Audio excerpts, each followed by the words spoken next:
Good morning, friends. Welcome to the hell on earth that is the American West Coast on October 1st, 2020. I realize it's been a super long time, at least more than a month, since I've updated things, and I kind of wanted to give a small progress report and then some yammering. So, peak harvest has kind of come and gone. During that time, there was an unprecedented summer lightning storm, thousands of strikes in one night that have caused what at this point I can only call mega fires. That's a new term in my vocabulary. Granted, 2020 has put a lot of new terms in it.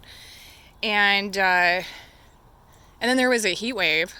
So production suffered for a bit. We out here definitely suffered for a bit. And ever since then, it's just been the stop and go depending on air quality. We tend to not work if it's above 150. Today's an exception because, frankly, I am falling so far behind. I feel like I don't have a choice, but my worker is at home. And there's a lot of really good information out there that talks about why these climate fires, what's the word I'm looking for? Well, why these insane fire conditions are sort of happening. And of course, the blanket term is climate change, but I think it's really important to talk about essentially why that is the case. There's a really great article right now on the Weather West blog where the author and his colleagues did scientific research to kind of figure out why this is the case, like why climate change is causing these massive fires. And they came to find that the intensities of the fires is definitely up, right? And they found that fire intensity is directly correlated to dry periods, which I mean seems obvious.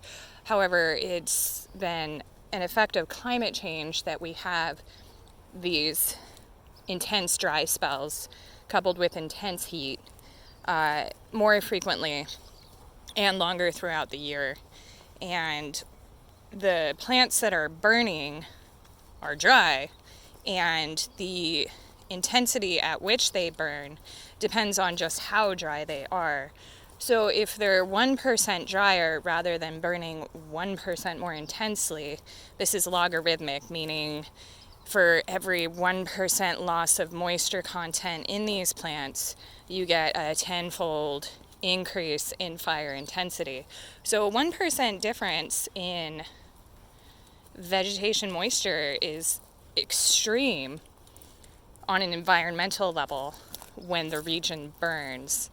And then I also just want to address the whole rake your leaves thing. First of all, most of our forests that are on fire are not deciduous, so there are no leaves to rake.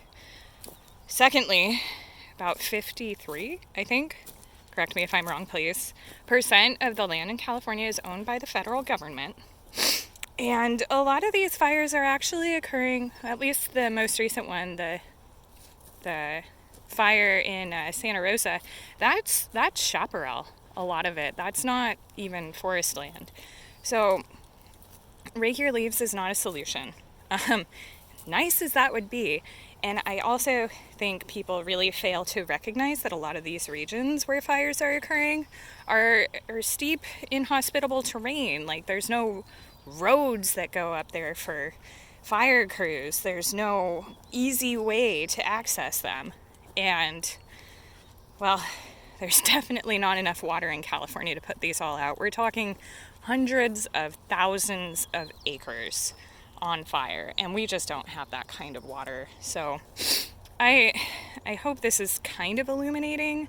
I think it's really important, even if you believe that climate change is human caused, that you understand the mechanisms. And like I said, go to the Weather West blog. It's a really informative piece of writing. The author is also really keen on answering questions, so if you do have any, ask them. And of course, if you have questions, ask me. In general, though, this has been a pretty good year for me farm-wise. I mean, it could have been better, but it could have been a hell of a lot worse. We just hit 4,000 pounds for approximately a half acre, which I haven't done before, so I'm very proud of that. I hope you guys are doing good, and I hope you're weathering this time, hopefully with someone close in your life. And yeah, I'll try to update this a little bit more frequently. Who knows? I may just fall back into depression and go to sleep. Anyway, talk to you soon.